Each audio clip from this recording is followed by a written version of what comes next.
hooks. Shoot your arrows. Cooper Kupp plucks it out of the air and gives the Rams the lead.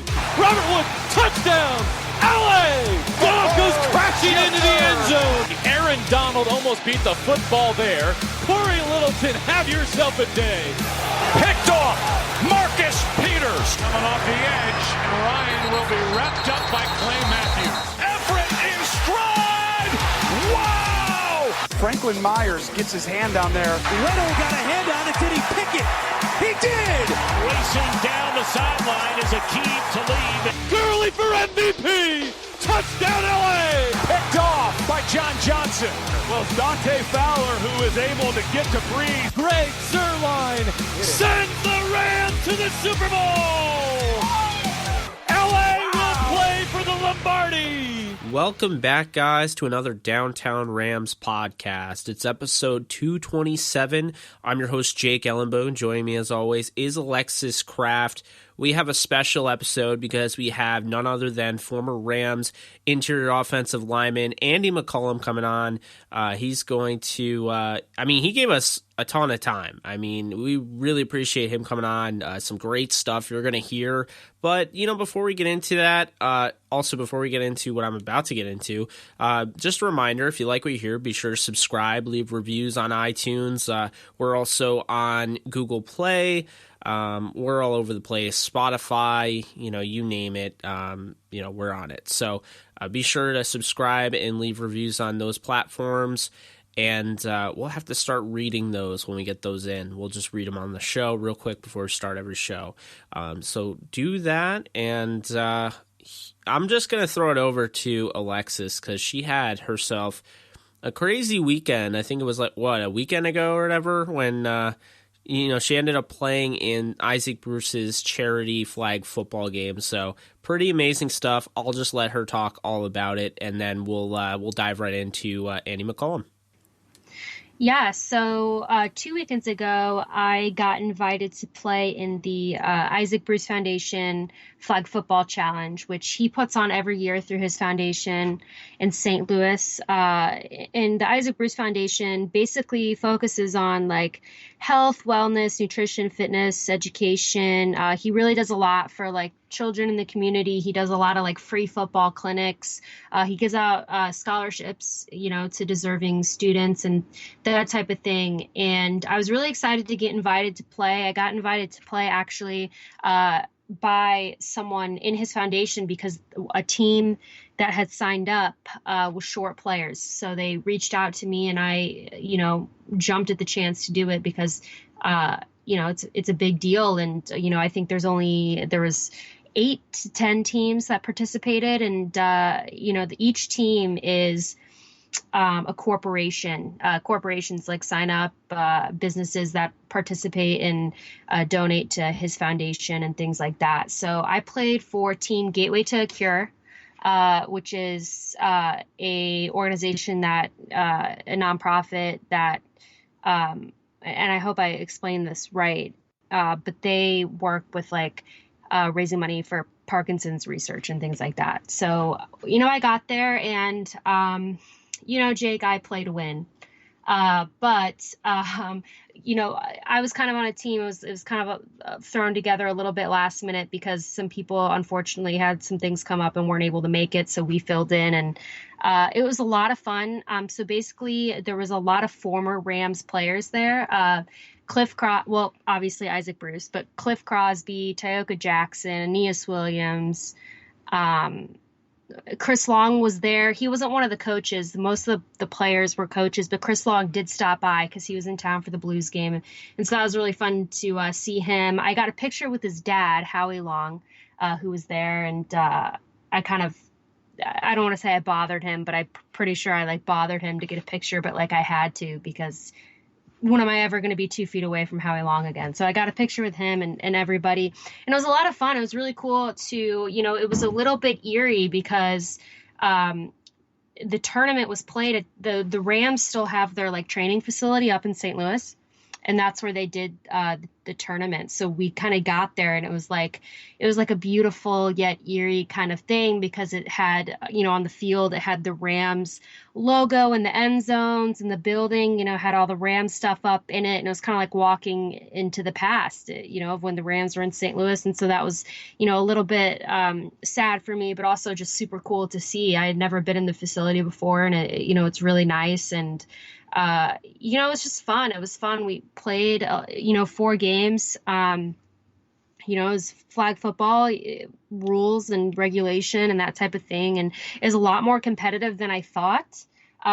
Jake, as you know, I was kind of nervous going into it because I was like the only girl. And I was like, how am I supposed to match up with these men playing? But we worked it out. I was the only rusher on my team for defense because me going one-on-one against a 6'4" jack dude just wasn't gonna do my team any good. So I rushed quarterback, led my team in quarterback pressures though, because I was the only one rushing. But I did get an interception and a sack on defense, and I got second most catches on my team on offense too, where I played center, but the center also got to double as a receiver after a while. So no, it's just really fun. I wanted to kind of touch on that because I think it's, important to talk about the work that Isaac Bruce does here in St. Louis, and someone who I know Rams fans really loved, obviously on the field, but it's so hard to not love him off the field. Just, I talked to him quite a bit. He took a video for our Downtown Rams Instagram.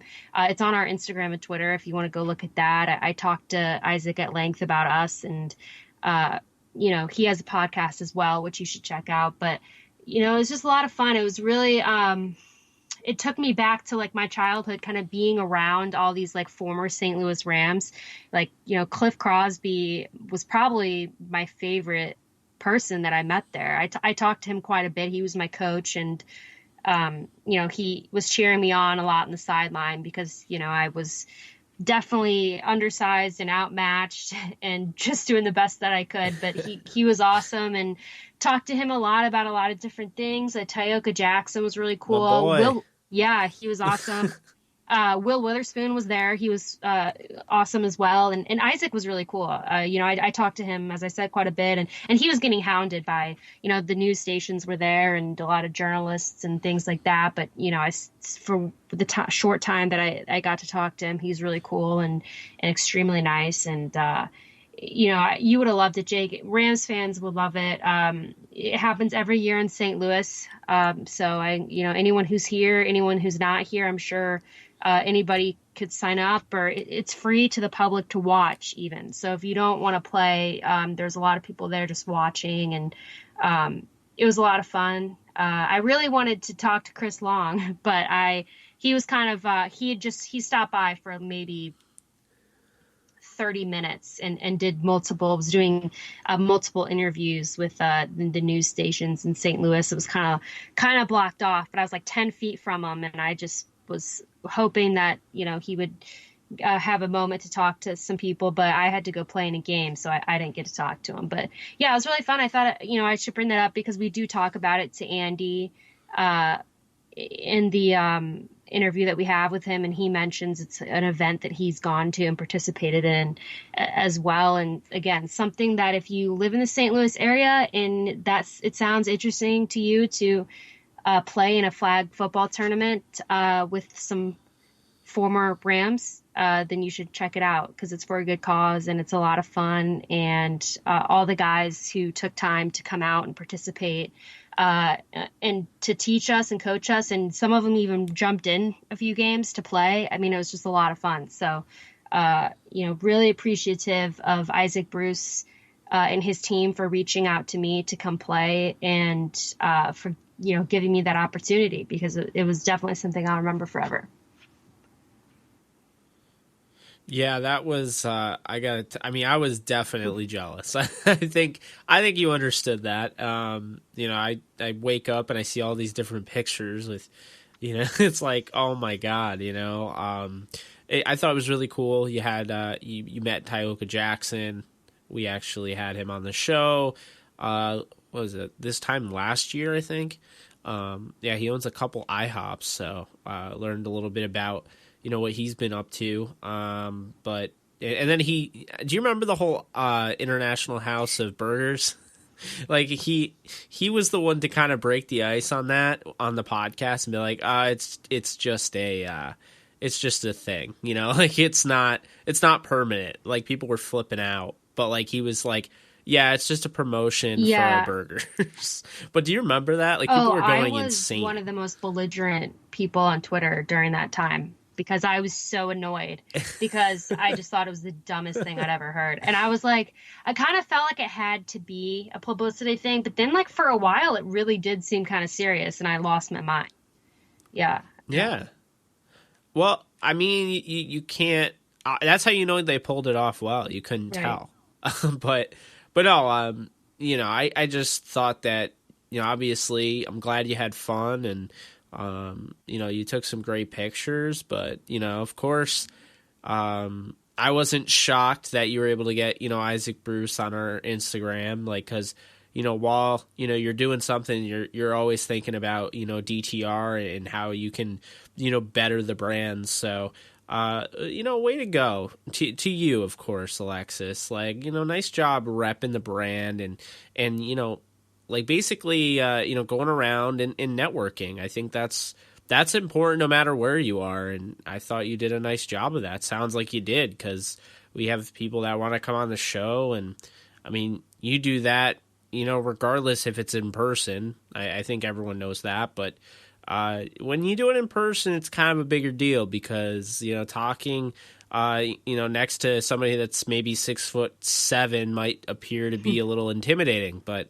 thank you. Yeah. You. I did talk about downtown Rams, with a lot of those guys, and to the point where I mostly talked about it. Like I said, I had a lot of interaction with Cliff Crosby, who was awesome, one of my favorite people from that event.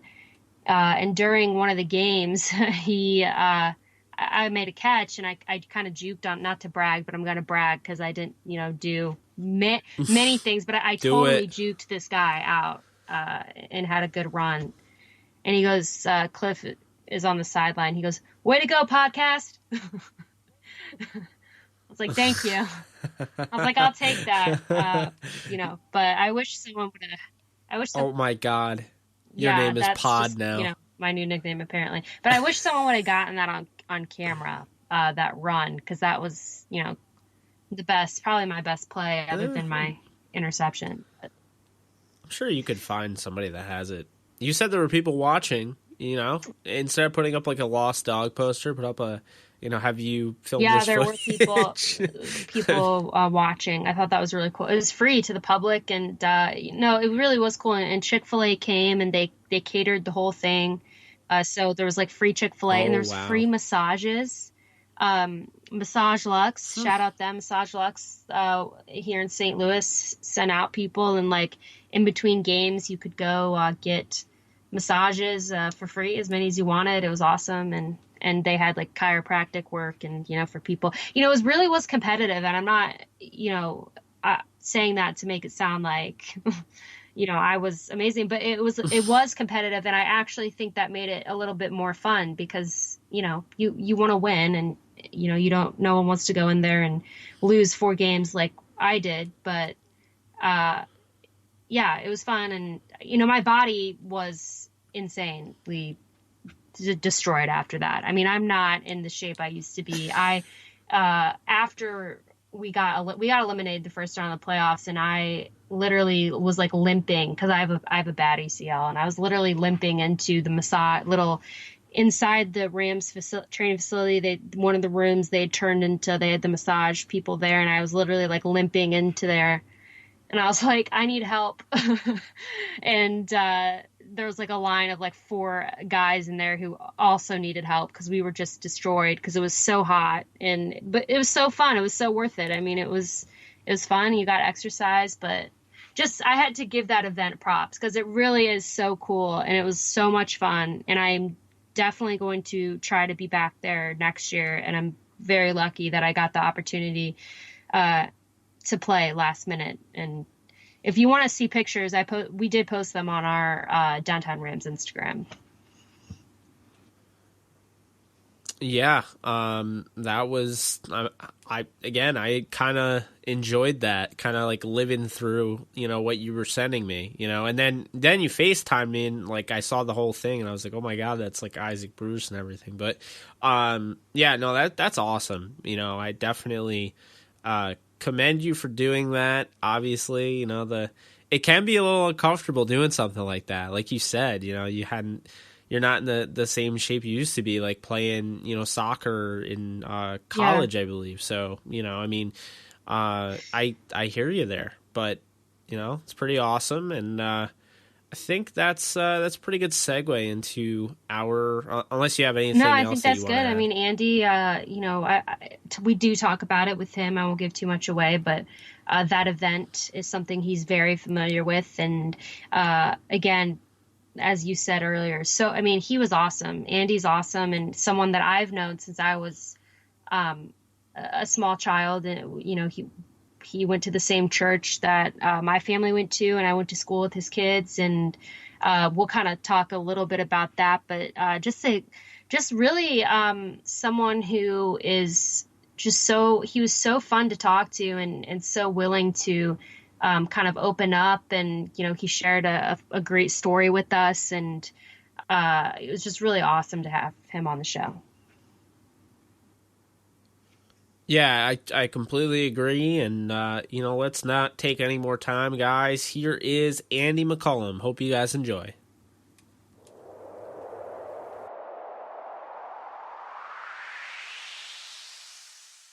All right, guys, join the podcast. We have former Rams offensive lineman Andy McCollum. How's it going, man? Thanks so much for coming on.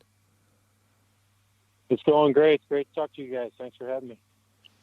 Yeah, of course. I was excited to get you on the show. I grew up kind of around you, and we went to the same church, and I went to school with your kids. And, I know you're such a great guy, and my dad's, absolutely loves you. And so I was telling Jake, I was like, we got to get Andy on. And I know that he, wanted to get you on as well. So we're super excited to talk to you. And just to start this off, I'm just kind of curious, what was it that made you want to get into the game of football? And what was it that made you want to do it for a living? Well, that's an easy question, right? Every kid who plays, I think,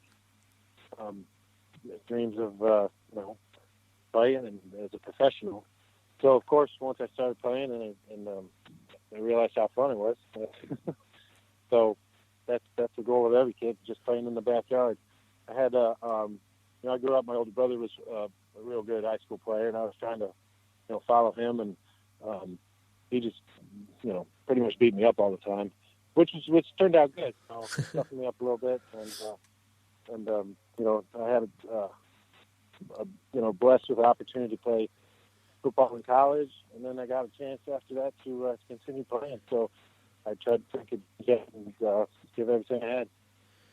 Yeah, and obviously you mentioned college, and we want to definitely start right from there. What was your reason in deciding to go to Toledo? Well, I'm going. That's interesting. I'm going through this. My son is a senior. Will be a senior this year. He's getting recruited by a couple schools and whatnot. But it's really different nowadays. Back then, we just had a chance to take a couple different recruiting trips to some schools that were basically in the area where I grew up in Ohio. So I took some trips to some Ohio schools, and Toledo was one of them. And I just thought it was the best fit there. I really thought they had a good program, and a really good school. And it wasn't that it was only a couple hours from home, so all those factors came into play. Yeah, and then after college, you went undrafted and you played a little bit in the Arena Football League, but were quickly picked up by the New Orleans Saints. What was that process like, and what was the biggest thing you learned just through going through that process? Well, I was, like you said, I was not drafted. So out of college, my first year, I went back to the school, back to Toledo that year as a graduate assistant coach. Coach Sprinkle was still there at the time, so I was a GA for him and his staff there. But basically, I just wanted to stay around the weight room because I was a little bit undersized, and I knew that was why teams weren't really looking at me.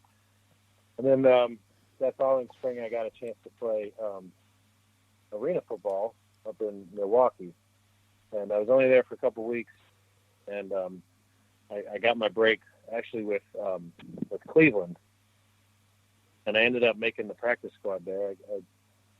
They called me in the spring and said they had one of the guys they drafted that year, some big guard from Hawaii. Actually, he came to minicamp, but then he quit. And found out he didn't want to play. So they even told me they need a camp body, somebody to come in and practice. But I just saw that as my opportunity, and was able to make it on the practice squad. But like you said, about halfway through the season, the Saints picked me up off the practice squad there to their active roster, and I spent the next 2 years down there playing for them. So it was fortunate. I think as far as your question about what I learned, I think the persistence and perseverance paid off for me. I just I know that a lot of things are out of my control, whether people gave me a shot or not, but that's really just all I was asking for. Just give me a shot, get into a camp. If it turns out I can't get the job done, then I'll go home and find something else to do. But, I believe I could, so I just was hoping I could get that shot, and then God gave that to me eventually, so. Yeah, of course. And, just being in the NFL, and I've talked to some of your teammates in the past. I mean, there's always some crazy stories and funny stories and not so great stories. But do you have any of, some of your favorite that you'd like to share on the show? Well, there's a lot of stories. Got to probably keep them clean for the show, don't we? Right? You can do whatever you want, whatever you feel comfortable with. Well, one of the things I kind of just thought of when I was talking about that, how I got into the league and whatnot was, it's a little different nowadays with the collective bargaining agreement's a little different, so they don't bring as much guys to camp.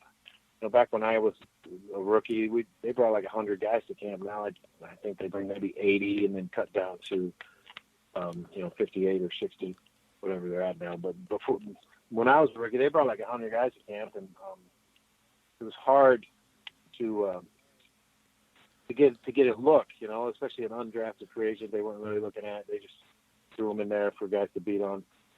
But I knew that I had to do something to get noticed every day, because I knew a lot of the coaches didn't even know my name.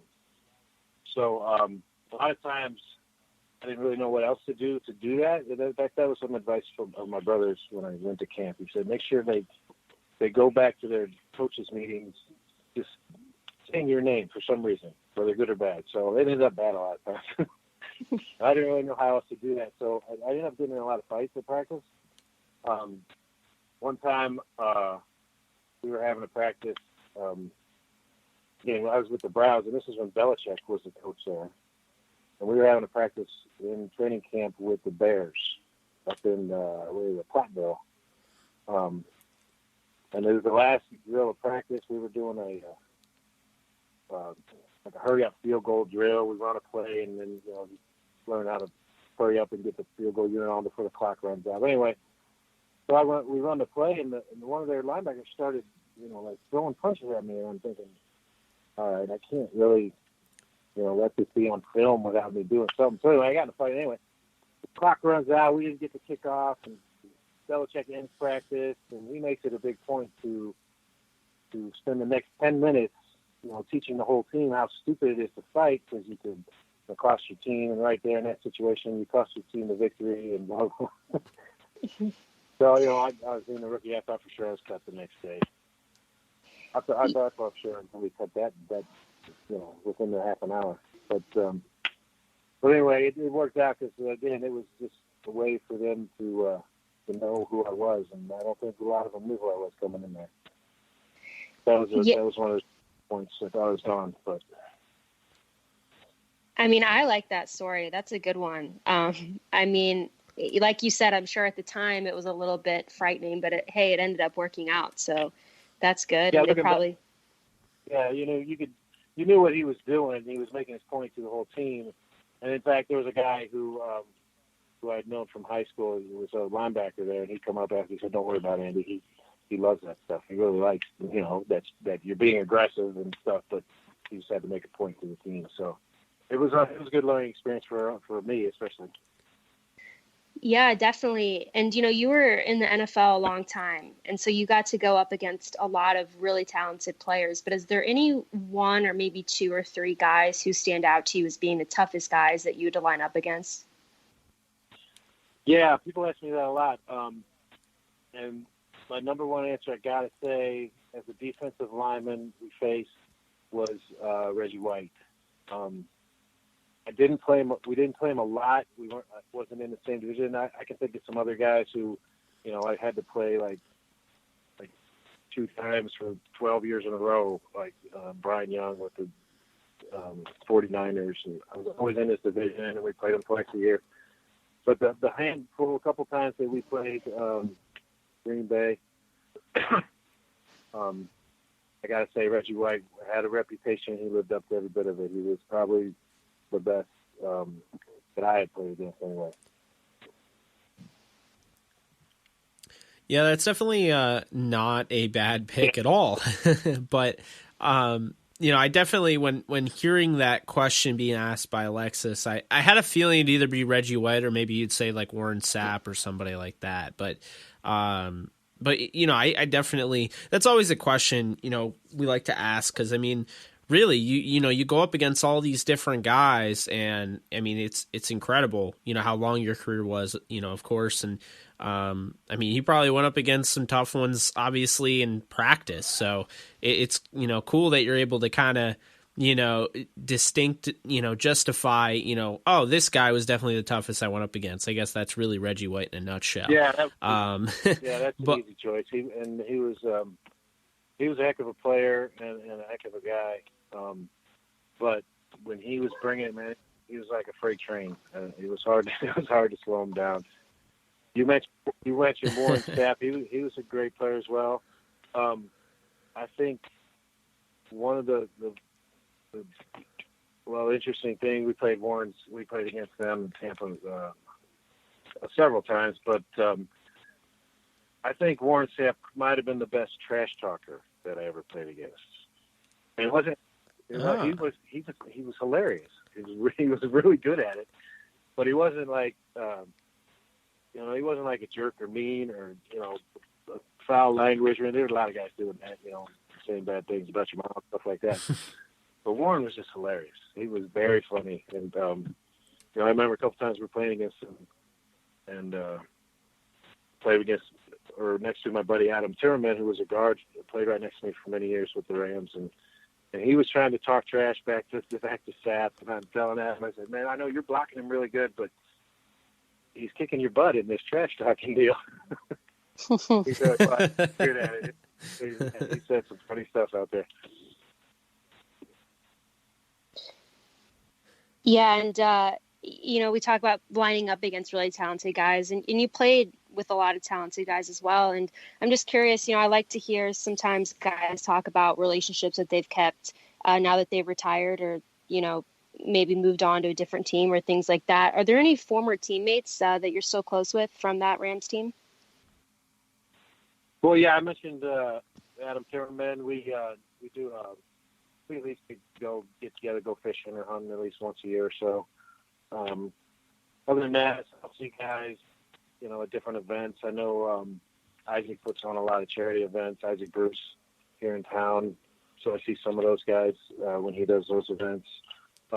Different golf events, charity events like, Albert Pujols golf tournament, stuff like that. Maybe some Ram guys show up for that. And so we'll see him there. I know Isaac's foundation is putting on something for this fall. I think it's maybe the 20th anniversary of that Super Bowl. Yeah, I guess it would be. 20th Yeah. Event for that, so we'll probably see all the guys at that. So that'll be fun.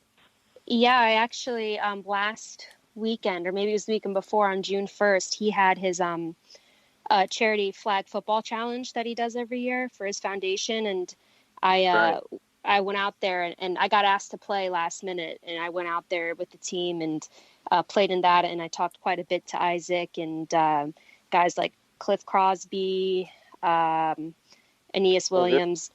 They were there, and that was a lot of fun. Oh, good. Yeah, we played in that last year. We had the crew from my office. I signed a team up from my office and we played out there. We didn't do that great, but it was fun. We weren't able to make it this year, though. Well, yeah, my team personally went 0-4. And I was. We didn't go 0-4, so we did. Yeah. It was fun, though. It was fun. The experience was there. Chris Long stopped by. Howie Long was there, so that was cool as well. I just really enjoy. I mean, I enjoyed playing, but just talking with all the former Rams and just kind of getting to know them, and everyone, kind of took the time to talk to people. It was a lot of fun. Yeah, those events are good time. Yeah. Well, it's funny because Alexis was so convinced that she wasn't going to be good, and then just the way you're naming off stats to me, I had this many catches, touchdown, interception. I was like, oh well, it seems like you're pretty good in that game. But no, I want to ask you, what your thoughts were, or rather, just get a take on your overall experience, Andy. You played obviously in a Super Bowl, but even beforehand, I mean, you won a Super Bowl with the Rams, and I mean that was your first year with the Rams. So what was that like? It was awesome. It was just I don't know. It kind of reminds me of watching these Blues games nowadays, and they just they were in last place in the middle of the season, and now all of a sudden they're about to win the whole thing. So it was similar. We came up here. I was here with my wife in April of '99 is when I signed here with the Rams, and we had I went ahead and signed, and then we were heading back to the airport, and we thought we would stop at the store and get some Rams hats and maybe T-shirts for the kids, stuff like that, because I just signed with a new team. So we stopped somewhere. I don't know what store it was, and we were looking around and couldn't find anything. And so we asked the lady, and we said, hey, you got any Rams stuff? She said, Rams? We don't have no Rams stuff. Rams suck. Because the Rams just come off like a 4-win season, right, the year before. And so then we're thinking, man, maybe we shouldn't have signed here. But it was pretty awesome because we turned the whole thing around that year, and we were able to win the whole thing. And you guys know the whole story with all the players that did such amazing things, and the coaching staff. You got to give a lot of credit to Coach Ramil for what he did that whole season. So it was a great honor just to be a part of it. It was really special. Yeah, definitely. And, I grew up, I was born in 96. So I was kind of born right that year after the Rams really. Yeah. So you missed a good time. Yeah. Well, what's funny, or maybe not so funny, is my parents had bought PSLs when the Rams moved here.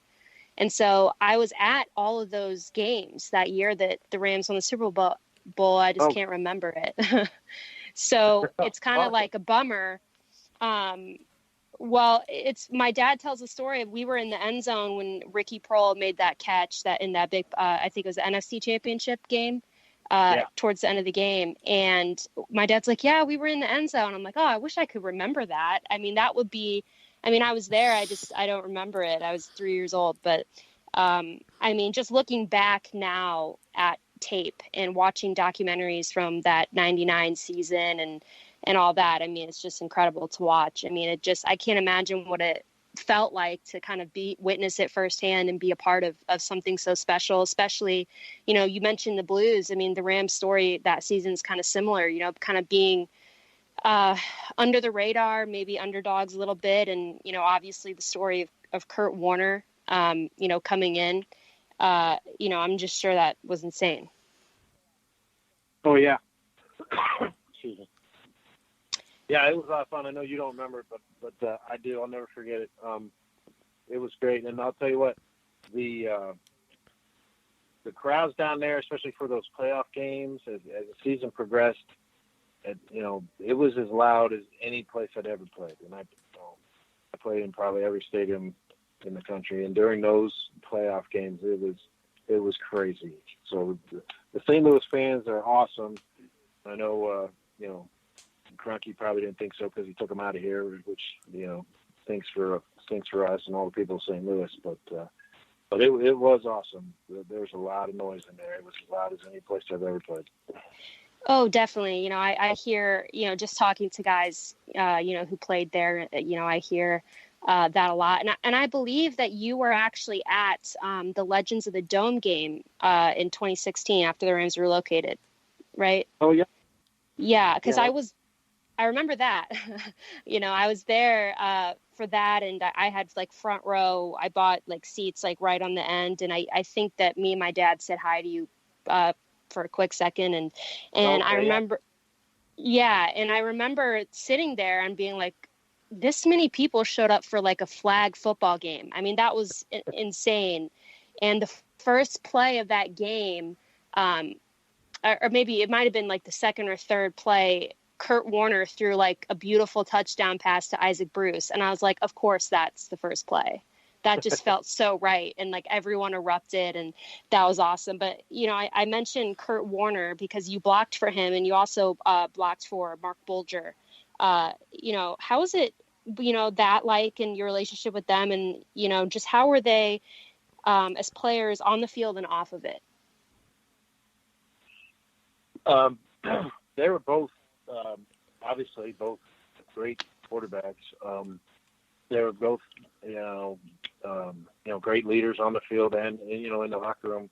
Each had a different style, how they did that. I think that's always interesting because everybody has a different personality of how they do it. But it can be effective in, a million different ways. But they both did a great job, motivating the team and leading the offense, which is what, the quarterbacks get paid to do. So it was a lot of fun playing for those guys. You always knew they'd make something happen. If you could hold the blocks and keep the guys off them, they would get the job done. So that always made it fun. Yeah, no, I bet. Kind of, backtracking because, Alexis said she didn't remember. I'm a year older, and apparently that extra year was just enough for me to remember. I don't remember the whole season, but I'll tell you what I do remember: being in, my grandparents' house in New York, and my dad tosses me up in the air like I'm 4, and I almost hit the ceiling, and it was right after the tackle, Oh, wow. and he just threw me up in the air, and that was like the one thing I remember, because I remember that play. I remember getting tossed up in the air, and then I don't remember anything after that. But I've definitely gone back and watched literally every game, probably 5 times over. Oh, really? So, That's cool. Of course. You got it. That's a really cool memory, though. It's good. Yeah. No, I was a little worried for my safety there, but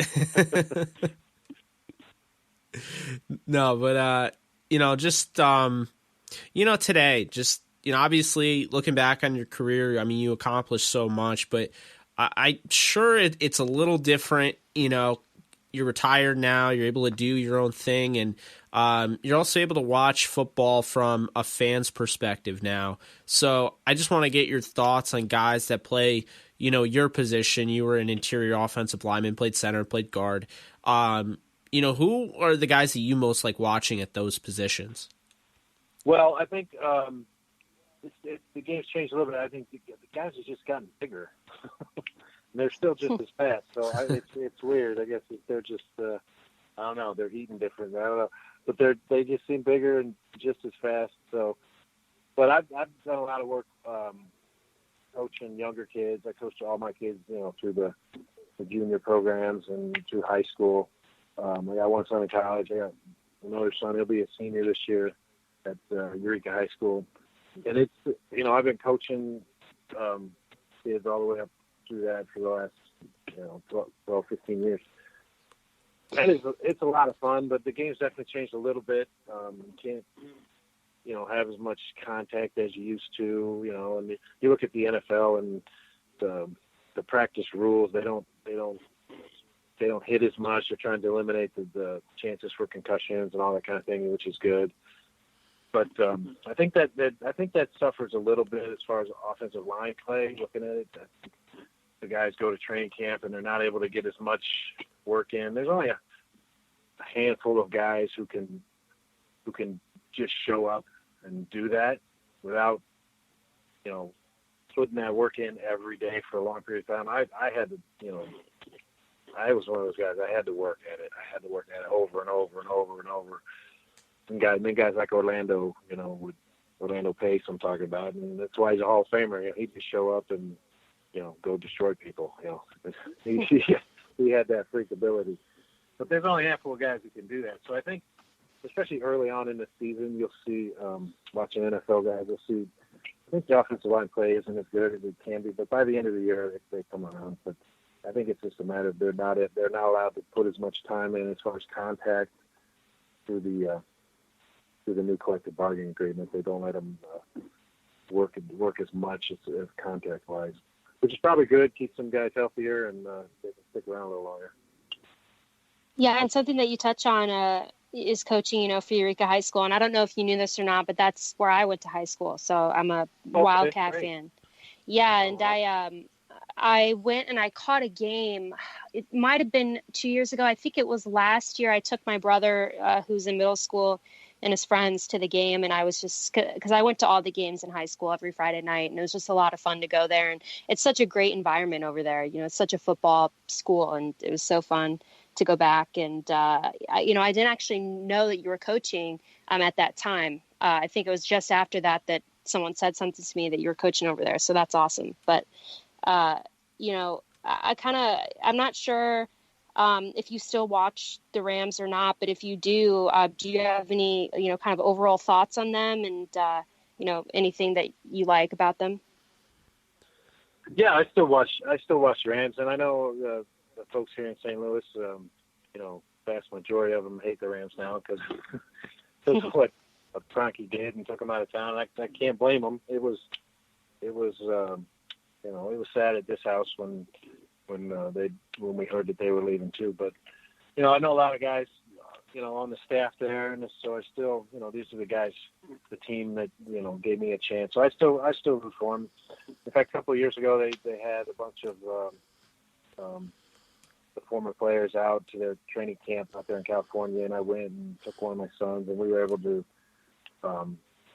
watch a practice, and they even let my son sit in the meetings. One of the his linebacker group, so he became a big fan of the Rams. And but they're doing a heck of a job, and you got to give a lot of credit to the coaching staff. They got that young coach out there, and he's doing a heck of a job. I think they probably got a chance to go back and get to the Super Bowl again if they can put it together. They got a lot of talent and both coaching and players. So it's a shame that they had to leave town, but yeah, I still root for the Rams. Well, we're glad to hear that you still root for the Rams. We do as well. So, but yeah, hopefully, like you said, hopefully they can get back. Hopefully the Blues can get it done against Boston. Hopefully the Rams can get it done against the Patriots again next year. If they end up playing. It's just kind of Boston. Don't they have enough championships at this point? Come on, yeah, I know. and Alexis knows I'm not even a Blues fan, but I'm rooting for the Blues like they're my own. Good. Yeah, I think we're going to pull it out tomorrow night. Or when is that? Wednesday night. Oh yeah, I'll be watching intently and hopefully shedding tears of happiness and not sadness. So we'll see on that. That's to be determined. But that the 2002 Super Bowl team, just to wrap it up, that you were on was just a couple plays short of winning the Lombardi. So this is just kind of a fun question that I'm going to throw out there. But if you could take anyone from the current Rams roster and put them on that team, who would it be? Oh, wow.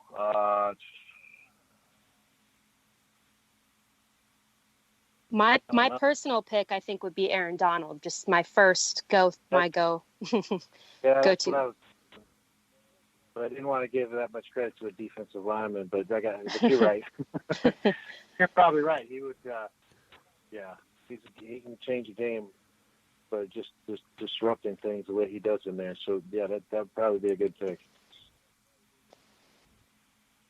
Yeah, I would definitely say Aaron Donald as well. I don't think Tom Brady is any bit comfortable. I didn't really think he was really comfortable in that game. I know people say that, he led them down the field and everything, but, to this day, I mean, I just felt like, the defense was playing prevent there, and, he took what the defense gave him, but man, if Aaron Donald was in his face, forget it. Like, I don't know. But hey, Andy, it's been a blast having you on. We really appreciate your time. And is there any, last, any shout outs you want to give out or anything like that on the show? No, I don't know. I'll give a shout out to all the Rams fans in St. Louis here. I know a lot, like I said earlier, I know a lot of people are upset that they left town, but especially the folks who still stay fans of them. I know they appreciate that, but that's about it. I thank you guys for calling and getting me on the air and having this interview. I really appreciate it. It's been a good time. Yeah, of course. We enjoyed talking to you, and you're welcome back anytime. And again, it just means a lot that you took time out of your night to come talk to us, and we really enjoyed it. No problem.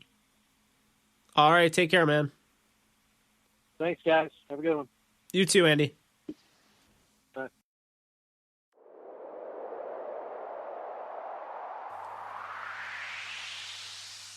All right, guys, that was Andy McCollum. Hope you guys enjoyed that. I know Alexis and I did a lot, so that's the show. We'll be back soon, but we wanted to kind of throw that one out to you.